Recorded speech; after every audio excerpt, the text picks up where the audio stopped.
नमस्कार दोस्तों, मैं हूं राकेश तिवारी। आप देख रहे हैं मानसरोवर न्यूज़ सीमान की आवाज़। दोस्तों, मैं आज हूं सिंदल सिंह टिंकरी सरस्वती शिशु मंदिर धारचूला के उस भवन में जहां पर पिछले कई वर्षों से आपदा की सबसे भारी मार पड़ी और आपदा के बाद से ही ये विद्यालय अब यहाँ पर संचालित नहीं हो रहा है और इस विद्यालय को अन्यत्र स्थानांतरित किया गया है। लेकिन इस विद्यालय का महत्व इतिहास के पन्नों में बहुत अधिक है।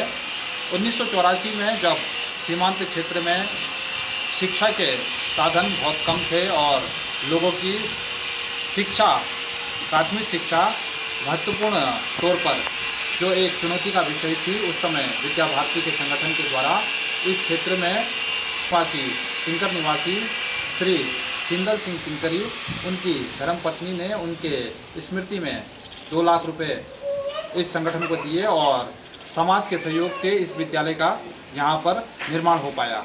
लेकिन आज की वर्तमान स्थिति ऐसी है कि आपदा के बाद से ही इस विद्यालय के अधिकतर भवनों में अभी भी मलबा पटा है और पीछे से जब हम इस भवन को देखते हैं तो काफ़ी क्षतिग्रस्त हो चुका है।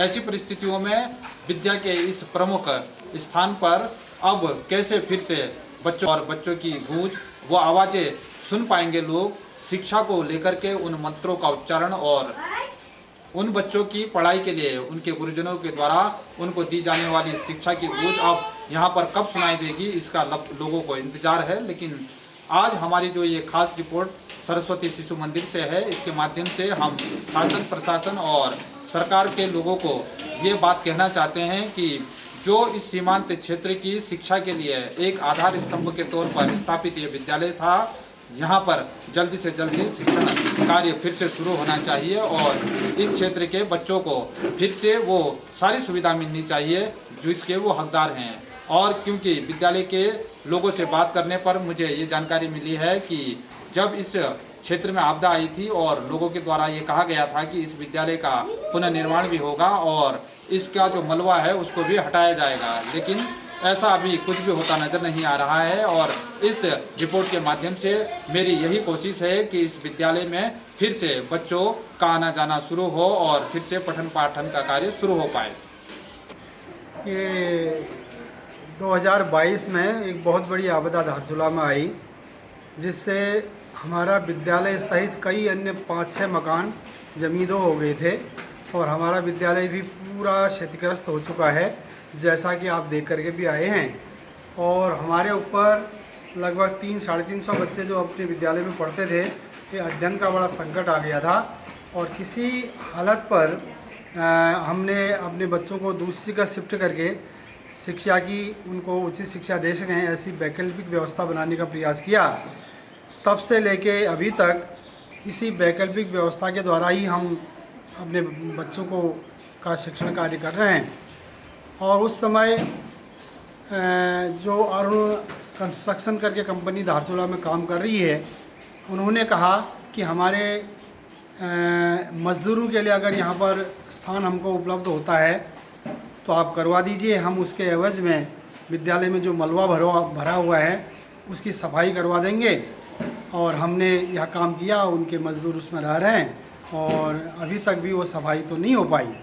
लेकिन सूत्रों से पता चला कि एनएचपीसी के द्वारा विद्यालय भवन के पुनर्निर्माण के लिए टेंडर हुआ है और उसके पीछे कितना काम अभी टेंडर का हुआ है या कहाँ तक हो गया है, ये मुझे विश्वस्त जानकारी नहीं है, लेकिन सुनाई दिया है कि टेंडर हुआ है और विद्यालय का निर्माण एनएचपीसी करने वाली है। इसके लिए मैं एनएचपीसी का हृदय से धन्यवाद भी करता हूं कि इनके द्वारा अगर यह कार्य हो जाएगा, विद्यालय भवन का निर्माण होगा, इस सीमांत क्षेत्र धारचूला में हम विद्या भारती के द्वारा जो शिक्षा संस्थान यहाँ पर चलाया जा रहा है उसके माध्यम से बच्चों को अच्छी शिक्षा देने में हम सफल होंगे। इसके लिए मैं पुनः हृदय से एनएचपीसी का धन्यवाद आपके माध्यम से करना चाहता हूँ।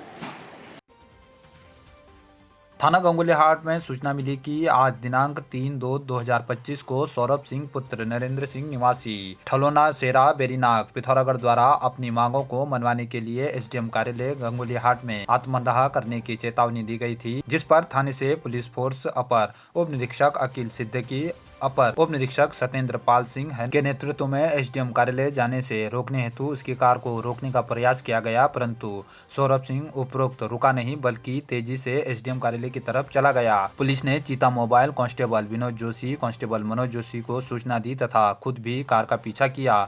चीता मोबाइल कर्मियों ने रोड पर कार को रोकने का प्रयास किया, परंतु उक्त व्यक्ति पुलिस कर्मियों की बाइक को टक्कर मारकर उन्हें कुचलने का प्रयास कर वहां से तेजी से भाग गया। सौरभ सिंह द्वारा एसडीएम कार्यालय के पास पहुंचकर खुद पर पेट्रोल छिड़ककर अपने को जलाने का प्रयास किया, परंतु पुलिस ने तेजी से पहुंचकर उक्त व्यक्ति को पकड़ लिया। सौरभ सिंह उपरोक्त को गिरफ्तार कर उसके विरुद्ध थाना गंगोलीहाट में धारा 132, 221, 226, 281, 324(3), 351(3), 352 BNS एक्ट के तहत मुकदमा दर्ज कर लिया गया है। ये हमारे क्या कहते हैं नवयुवक मंगल सिरखा द्वारा ये निर्णय लिया गया है कि ये जो हमारा ये जियो का टावर है, ये काफ़ी सालों से लगे है लेकिन कुछ सुविधा नहीं मिल पा रही है। यहाँ कभी कोई बीमार होता है, फ़ोन करने के लिए फ़ोन करते हैं, कहाँ आधे घंटे बाद लगता है, किसी को मैसेज भेजते हैं वो एक दिन बाद पहुँचता है मैसेज।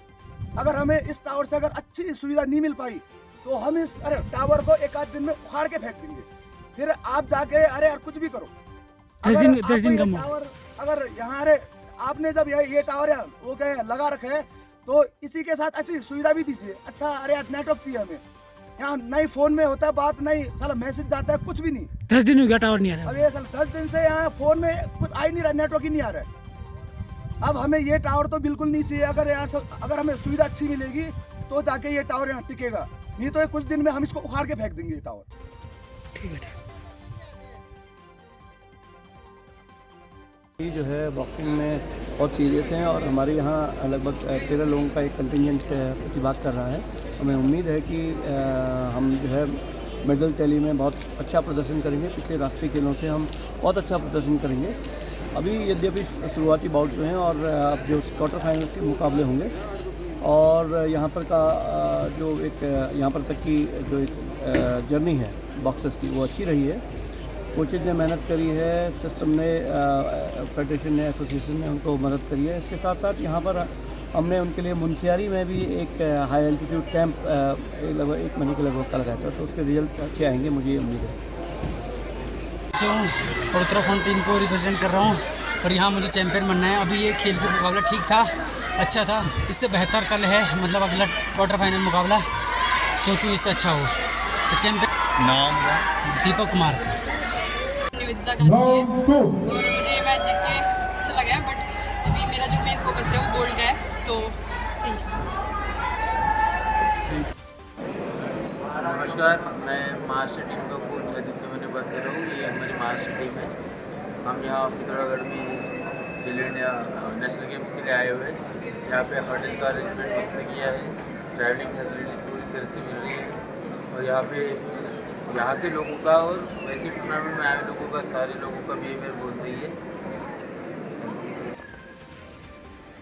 कांचन ठाकुर, महाराष्ट्र के कोच हूँ, कांचन ठाकुर जी ने यहाँ पे हमारा स्वागत बहुत अच्छी तरह से किया है। जिला प्रशासन ने यहाँ पे बहुत सारी सुविधा उपलब्ध की है, जहाँ पे ट्रैवलिंग है, खाने का है, डाइनिंग है और सब एथलीट्स की सुविधाएं अच्छी तरह से की है। मेरा नाम भारत पंसोरिया, मैं मध्य प्रदेश टीम का कोच एंड मैनेजर हूँ और पहली बार मैं पिथौरागढ़ में आया हूँ और पिथौरागढ़ में आके बहुत अच्छा लगा क्योंकि यहाँ पे जो इंफ्रास्ट्रक्चर है वो स्पोर्ट के लिए काफ़ी अच्छा है। और जैसा कि बॉडी बॉक्सिंग की बात करें, बॉक्सिंग एक बॉडी कॉन्टैक्ट स्पोर्ट है, तो इसमें यहाँ के क्लाइमेट का बॉक्सर्स को काफ़ी फ़ायदा मिलता है। तो यहाँ पर आकर हमारे बॉक्सर्स काफ़ी इंजॉय भी कर रहे हैं और यहाँ की क्लाइमेट में भी अपने आप को क्लाइमेट में अपने आप को इन्वॉल्व करके काफ़ी अच्छा करने की कोशिश कर रहे हैं। यहाँ की फैसिलिटी बहुत अच्छी है, अगर ट्रैवल अलाउंस भी काफ़ी अच्छा है, प्रॉपर गाड़ियाँ मिल पा रही हैं हमको, डाइट भी अच्छी है और जो वेन्यू का कॉम्पिटिशन वेन्यू वो भी बहुत अच्छा है, प्रॉपर इंटरनेशनल लेवल का वेन्यू रखा गया है, बाकी सब बहुत अच्छा है। और ये बताना चाहूँगा कि पिथौरागढ़ जिला डिस्ट्रिक्ट एसोसिएशन ने हमारी काफ़ी हेल्प की है। जो भी चीज़ें हमें चाहिए होती हैं वो प्रोवाइड करा रहे हैं। टेबल्स को लेके, डाइट को लेके, एकोमोडेशन को लेके ऐसी कोई बहुत बड़ा इशू नहीं है। सब फैसिलिटीज़ अच्छी हैं, डाइट भी अच्छी मिल रहा है बच्चों को, तो भी फैसिलिटी को मिलनी चाहिए। और ट्रेवल्स अलाउंस भी प्रॉपर है, टाइम टू टाइम है। तो मैं धन्यवाद देना चाहूँगा पिथौरागढ़ डिस्ट्रिक्ट एसोसिएशन को भी इतना अच्छा सक्सेसफुल इवेंट ऑर्गेनाइज कराने। मैं अमनप्रीत कौर, बॉक्सिंग कोच, और मैं यहाँ हूँ अभी नेशनल गेम्स के लिए उत्तराखंड में। पहले जब नेशनल गेम्स की अनाउंसमेंट हुई थी तो हमने सुना था कि देहरादून में हमारा बॉक्सिंग के मैचेस टूर्नामेंट होने वाला है, लेकिन फिर बाद में पता चला कि पिथौरागढ़ में है। तो गूगल पे सर्च किया कि कहाँ है पिथौरागढ़, तो पता चला बहुत ही अच्छी प्लेस है, बहुत ही नेचर के बहुत ज़्यादा करीब है। और जब हम यहाँ आए तो बाई ट्रेन हम लोग आए थे टनकपुर तक, फिर वहाँ से पूरी बहुत अच्छी व्यवस्था थी हमें वहाँ पर रिसीव करने के लिए। नेशनल गेम्स की टीम की तरफ से ऑर्गेनाइजर्स थे और उन्होंने हमें बाकायदा बहुत ही अच्छे से वहाँ पर वेलकम किया। और जो हमारा सफ़र था वो काफ़ी स्मूथ रहा।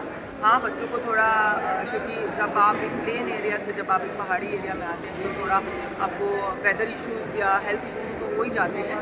बट उसके बाद भी जब हम यहाँ पर पहुँचे पिथौरागढ़ में तो डॉक्टर्स की टीम थी, हमें सबको बहुत अच्छे से वेलकम किया, टेक केयर किया। और होटल्स की अगर मैं अकोमोडेशन की बात करूँ तो वो भी बहुत अच्छे हैं। इस वेदर में गर्म पानी की ज़रूरत होती है तो वो भी सब प्रोवाइड हो रहा है।